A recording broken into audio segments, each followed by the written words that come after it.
اکنون دوستانی عزیز با جداگی سفید است که با همون نفسی یک در روزی آخری مسابقه سیری جودوی جهان گرانپری دوشنبه 2023 در وزن 90 کیلوگرم جمهوری تاجیکستان را 4 نفر ورزشگر کامرانشاه اوستوپیریان، جهانگیر مجیدوف، حق نظر نظرов و اکمل مرودوف نمایندگی نمودند. ورزشگری نامور تاجیک کامرانشاه اوستوپیریان در دور اول آزاد بود و رقابت‌ها را از دور دوم بر مقابل ووگر طالیبوف از آذربایجان شروع نمود. در وقت اساسی غالب معین نگردید و سبقت مذکور با گلدن سکو کشیده شد که کامرانشاه با یک پرتافت مجلای خود امتیاز ایپون صاحب شده پیروز گشت. انتظارش بودیم دوستان عزیز، مخلصان را شاد گردانده کن. پیروزی نصیب پهلوان ما اوستوپیریان، کامرانشاه اوستوپیریان میگردد. و اکنون دوستان عزیز پهلوان دیگری کشور جهانگیر مجیدوف نیز در دور اول آزاد بود و در دور دوم با حریف کم تجربه خود از اسرائیل دانیل برشاتسکی به تتمی برآمد. جهانگیر در آغاز سبقت امتیاز وزری را به دست آورد و 1 دقیقه ماندن تا انجام وقت اساسی با یک اصول خیلی دیدنی که تمام مخلصانی در میدان بوده را از جای برخیزاند امتیاز ایپون را صاحب شد.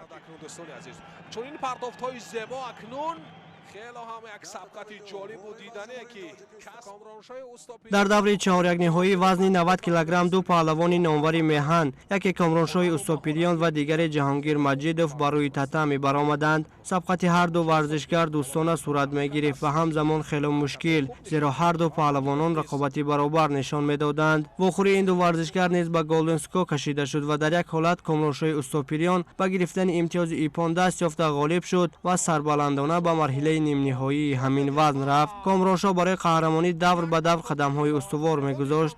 در وقت طلایی یک هوا پیروز میگردد. همین تر دوستان عزیز کامرانشاه اوستوپیریان پیروز میگردد.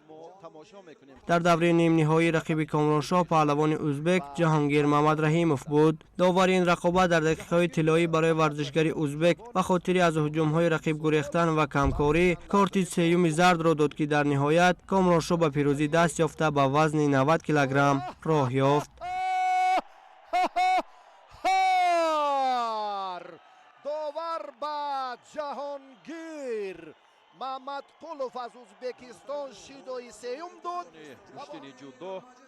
جهانگیر پس از باخت از کامرانشاه در مرحله تسلابخش با ورزشگری امارات متحده عرب ارم گریگوریان دست به گریبان شد، ولی در این واخری جهانگیر برای کمکاری 3 شیدا گرفته به رقابت‌های خود در این مسابقات نقطه گذاشت.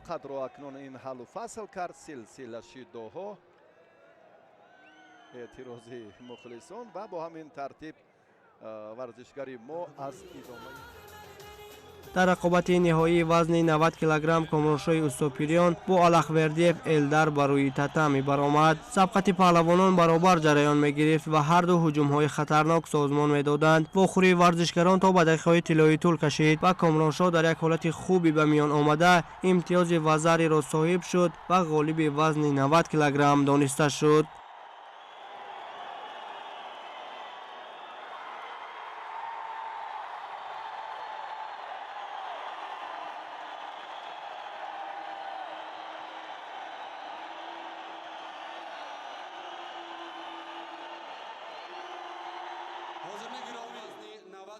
در فرجام در یک فضای خاطرمان مراسم جایزه سپاری برگزار شد. زینه‌های سوم این وزن را دیوید کلامرت از چخیا و الیجان گاجیو از آذربایجان صاحب شدند. جای دوم را الدر الخوردیف مال خود نمود. مدال طلا را باشد کامرانشاه اوستوپیریان به گردن آویخت و سرود ملی جمهوری تاجیکستان صدا داد و پرچم کشور بلند برداشته شد. یادآور می‌شویم که کامرانشاه مدال سوم طلا را در گرانپری دوشنبه 2023 به سبد مدال‌های کشور ضم نمود. پیش از این دو ورزشگری تاجیک عابد جیبوف و سامان محمدبکوف مدال‌های طلا را به دست آورده بودند.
Thank you very much.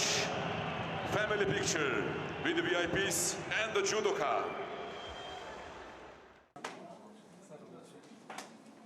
بار آخران در مسابقه گراند پری 2022 در پرتغالیا سزاوار مدال برنجی شده بودم و این گراند پری که در وطن خود ما، در دولت خود ما، در خانه خود ما برگزار گردید، این خیلی امکانات خوبی بود. این شانس رو ما باید از دست نمیدادیم و ما از مناسب استفاده برده در این مسابقه اشتراک کردیم، آزمایش کردیم و شکرانه خدا باری چهارم توانستم که در کارنامه ورزشی خود چهارمی مدال طلا رو به دست بیارم. дар рӯзи охири мусобиқоти гран при душанбе 2023 оид ба ҷудо дар вазни ҷамъи 100 килограмм Темур Раҳимов, Шакар Маҳмад, Мир Маҳмадов, Иброҳимҷон Элмуродов ва Мансур Раҳмон Тоҷикистонро муаррифӣ карданд. Темур Раҳимов дар даври дуюми ин вазн бо Эндавитский Валерий, ки ҳамчун варзишгари бетараф дар ин мусобиқот ҳунарнамоӣ мекард, андари майдонӣ рақобат шуд. Бо гузашти 2 дақиқаи майдондорӣ Темур Раҳимов тавонист дар як ҳолати мусоид аз ҳадифи худ имтиёзи ва заръе биситонад ва ғолиби ин набард дониста шавад.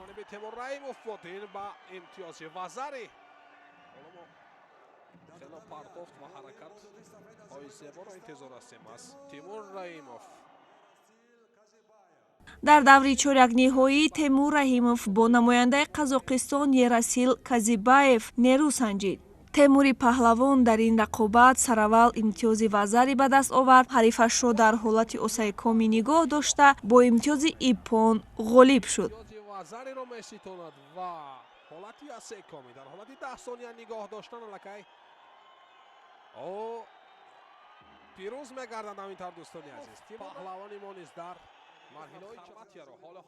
варзишгари дигари тоҷик Шакар Маҳмад Мир Маҳмадов, ки бинобар ҷароҳат доштанаш муддатҳо дар майдони ҷудо набуд, дигарбора ба мусобиқаҳои байналмилалӣ баргашт ва аз худ маҳорати воло нишон дод. Шакар Маҳмад ҳарифи якуми худ Ҷамол Ғамзатхонови Озариро бо имтиёзи иппон мағлуб намуд.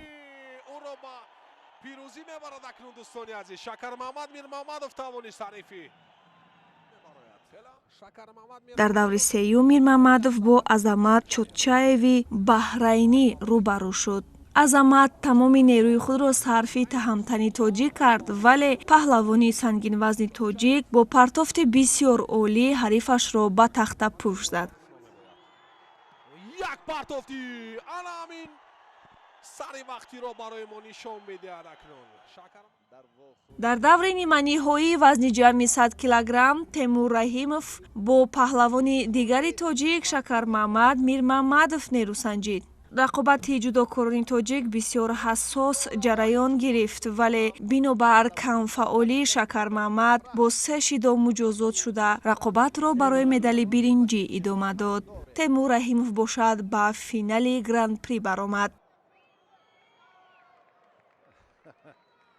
рафти нерӯсанҷиро акнун силсила шидоҳо ҳаллу фасл месозад. ба ҳар ду фикр мекунам шидо медиҳанд ва тақдир дуруст. ана ҳамин тарзе ки шуд комилан кор дар майдони ҳамин тавр дар даври ниманиҳои Шакар Маҳмад шикаст хӯрда рақобатро барои ба даст овардани нишони биринҷӣ бо Магомед Умаров аз Амороти Муттаҳидаи Араб идома дод. мутаассифона Магомед Умаров нахуст аз варзишгари тоҷик як имтиёзи ва зари ситон, сипас ӯро дар ҳолати осайкомӣ нигоҳ дошта бо имтиёзи иппон зафар ёфт ва соҳиби нишони биринҷии гран при шуд.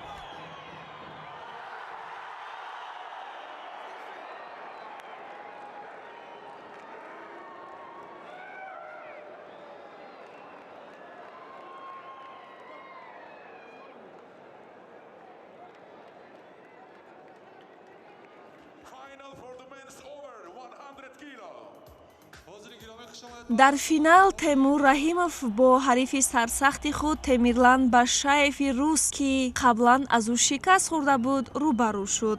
новобаста аз он ки Темирлан Башаев қадди паст дошт, аз худ фаъолии бештар нишон дод. тавонист ки Темури моро аз сари китфаш партофта имтиёзи ва зари ба даст биёраду барандаи медали тиллои вазни ҷамъи 100 килограмми гран при Душанбе гардад. Темур Раҳимов бошад, соҳиби медали нуқра шуд. Ин аввалин медали нуқраи Темур Раҳимов аз мусобиқоти Гран-при ба ҳисоб меравад. Ladies and gentlemen, the winner and gold medalist for the men's over 100, Temur Rakhimov. бо ҳамин маросими ҷоизасупорӣ вазни ҷамъи 100 килограмм доир шуд. Темирланд Башаев нишони тилло, Темур Раҳимов медали нуқра, Магомедумаров ва Ерасил Казибаев нишонҳои биринҷиро ба гардан овехтанд. Путь был достаточно типичным для такого уровня соревнований.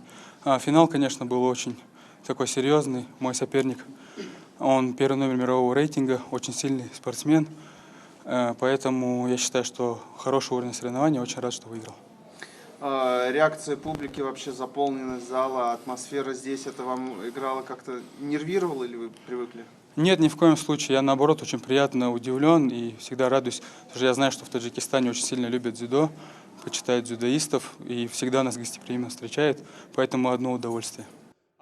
ногуфта намонад ки аз рӯи маҷмӯи медалҳо мунтахаби ҷудои Тоҷикистон бо дарёфти 7 нишони ифтихорӣ садрнишини ҷадвал гардид. варзишгарони тоҷик тавонистанд 3 медали тилло, 2 нуқра ва 1 биринҷиро ба даст биёранд. ҳамзамон дар ҳисоби мунтахаби Тоҷикистон 2 зинаи панҷум ва 2 зинаи ҳафтум сабт шудааст. ҳамакнун бо боварӣ гуфта метавон ки Тоҷикистон бо сари баланд Гран-приро қабул кард ва бо камоли ифтихормандӣ онро ҷамъбаст намуд.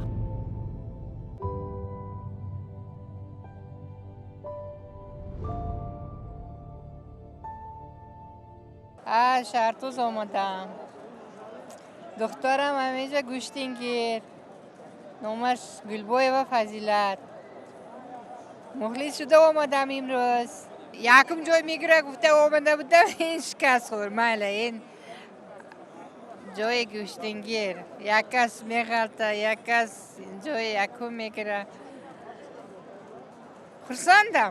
خرسندم که همین جای بای گوشتی میگیره. پرچم تاجیکستان بلند بردارده. همین آرزو دارم دخترم. با همین ترتیب اولین مسابقه گراند پری دوشنبه اوید با جودو به انجام رسید. این گراند پری در باز در دل مخلصان دوستداران جودوی تمام جهان نقش خواهد بست، زیرا مهمان نوازی تاجیکانه و مخلصان اشدی جودو جهانیان را حیرت زده کرد. هوای شهر دوشنبه را به نهایت هوای ورزشی فرا گرفته است. مینداری خود را شخصا به رهبریت فدراسیون جودو جمهوری تاجیکستان رئیس محترم شهر دوشنبه محترم رستم امالی و با تمام تشکیل کنندگان این چهاربینی، یعنی که با شکوه جهانی میرسونم. برگزاری چنین چهاربینی ها شور و رغبت، یعنی که خواهش میل خواهشی مردم تاجیک مخصوصا جوانان تاجیک رو زیاد میکند و این فضا به نهایت فضای یعنی که خوب است و جوانان در یک فضای آزاد آرام مخلصی کرده شدند. به هم علاقه معلوم است چگونه یعنی که مخلصی کرده شدند. بسیار عالی جناب، در سطح ضروری تشکیل و برگزار شده ایستاده است. این نه تنها از دوشنبه شهر، از شهر و ناحیه‌های دوردست کشور اومده امروز مخلصی دارند. جوانان با یک احساسات بلند و حس کرده می شود که رفتی مسابقه رو پیگیری کرده ایستادند. آینده این مساعدت میکنند که جوانان ما باز به همین گونه نبردها برآیند و پرچم کشور رو بلند بردارند. احسن به تشکیل کنندگان. ما با اینکه تشکیل کردن این مسابقه ملت رو، دولت رو، من دوشنبه رو معرفی کردیم و جهانیان امروز دیده ایستادند که چگونه آبادی و چگونه موفقیت ها نایل گردیده است کشور ما.